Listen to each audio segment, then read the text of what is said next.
7 বছরের মেয়েকে ধর্ষণ করে হত্যা করা হয়েছে। মেয়ের বাপ বলেছে আমি বিচার চাই না, কারণ বিচার হবে না। আমরা বছরের পর বছর বলে যাচ্ছি শরিয়া আইন ছাড়া ধর্ষণের শাস্তি বন্ধ করা সম্ভব না। শরিয়া আইনে ধর্ষকের শাস্তি কি? মন্ত্রীকে জিজ্ঞেস করা হলো, মন্ত্রী বলে আইন টাইন ঠিক করতে টাইম লাগবে, ডিএনএ টেস্ট করতে হবে। ধর্ষক বলতেছে আমি ধর্ষণ করছি, ঘোড়ার ডিমের ডিএনএ টেস্ট। শুধু ধর্ষণ করে নাই, যেখানে আসামি নিজেই স্বীকার করতেছে ওখানে ডিএনএ টেস্টের দরকার আছে? এটা হচ্ছে ব্রিটিশ ল ফলো করতেছে। দেশ কতটা অনিরাপদ, 7 বছরের মেয়েও নিরাপদ নয়। ধর্ষণের পর তাকে হত্যা করা হলো। সরকারকে বলবো অন্তত এই ক্ষেত্রে ব্রিটিশ আইনকে লঙ্ঘন করে শরিয়া আইনকে মানুন। আশা করা যায় দেশকে ধর্ষণ মুক্ত করা যাবে ইনশাআল্লাহ। দেশ কতটা অনিরাপদ, 7 বছরের মেয়েও নিরাপদ নয়। ধর্ষণের পর তাকে হত্যা করা হলো। সরকারকে বলবো অন্তত এই ক্ষেত্রে ব্রিটিশ আইনকে লঙ্ঘন করে শরিয়া আইনকে মানুন। আশা করা যায় দেশকে ধর্ষণ মুক্ত করা যাবে ইনশাআল্লাহ। যে 15 বছর বয়সের পর কেউ যদি অপরাধ করে, শরীয়তের দৃষ্টিতে কিশোর গ্যাং নামে অপরাধ থেকে বাঁচার সুযোগ নাই। এখন বেরিয়েছে কিশোর গ্যাং। 18 বছরের আগে যত বড় অপরাধ করুক এটা শিশু আইন, কিন্তু 15 বছরের ছেলের বিয়ে করালে ও বাচ্চা হবে। এ হচ্ছে আমাদের ব্রিটিশ আইনের অভিশাপ। গেছে বহু আগে ইংরেজ, কিন্তু তাদের অনুগত উত্তরসূরিদের রেখে গেছে। এরা এখনো ব্রিটিশ আইনকে চাটে, ইংরেজদের তাবেদারি করে, তাদের সভ্যতাকে মানে।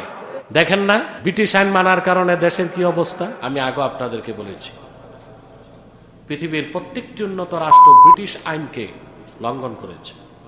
আপনাদেরকে বলেছিলাম না পৃথিবীর যে দেশগুলো গণতন্ত্রকে বাদ দিছে, সাইনবোর্ড গণতন্ত্র রাখছে, শরিয়া আইনের অনুসরণ করছে, ওই দেশগুলো ডেভেলপ হয়েছে। বলছিলাম 90 সালে যে রাশিয়া ভেঙে গেল, 90 সালে মাত্র 10 বছরই সেই রাশিয়া ঘুরে দাঁড়ালো। ক্ষমতা নিয়েছে 1999 সালে, আর এখন 2026, 27 বছর সে রাষ্ট্র ক্ষমতায় বসে আছে। না সমাজতন্ত্র নিছে, না গণতন্ত্র নিছে, নাম কাস্তে একটা নির্বাচন হয়। এখানে অনুসরণ করেছে খেলাফা পদ্ধতির, অর্থাৎ যোগ্য নেতা একবার বসলে বিনা কারণে তাকে। এতে ভালো হয়েছে না? দেশটা কোথায় চলে গেছে?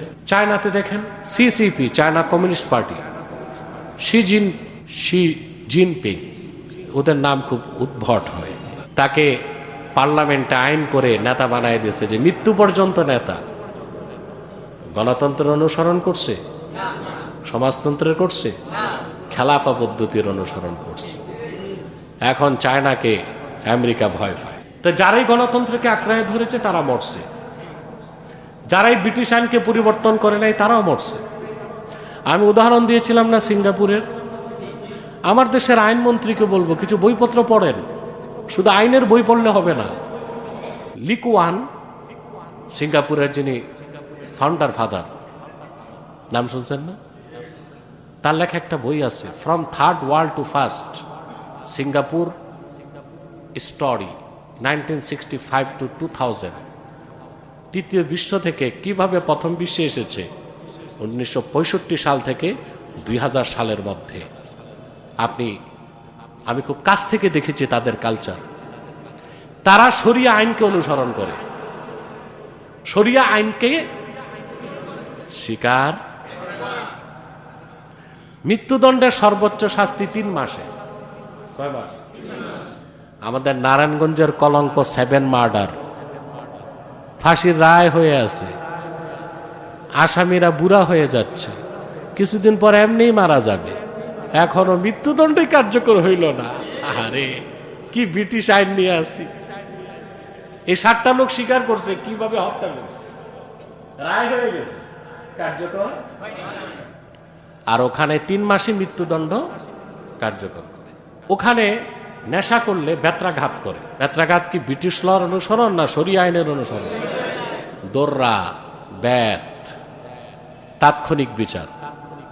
আমরা যে বাংলাদেশে শরিয়া লকে ফলো করতাম, নেশা করে এক একটাকে ধরতো আর পুলিশ দাঁড় করায়া পাছায় কয়টা করে লাগাই দিত। যতদিন গরম থাকতো ততদিন আর নেশা ধরতো।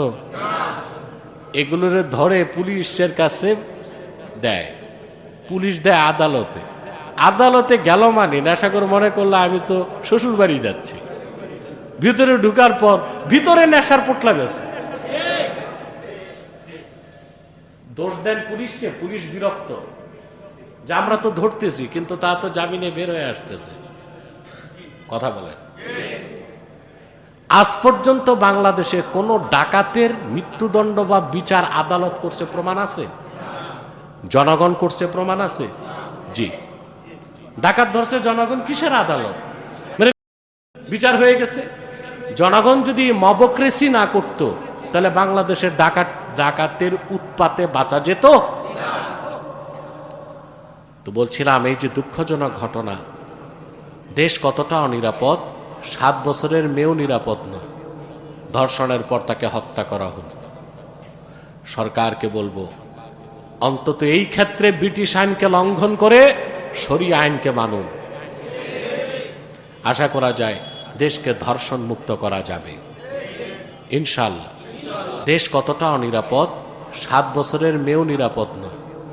ধর্ষণের পর তাকে হত্যা করা হলো। সরকারকে বলবো অন্তত এই ক্ষেত্রে ব্রিটিশ আইনকে লঙ্ঘন করে শরিয়া আইনকে মানুন।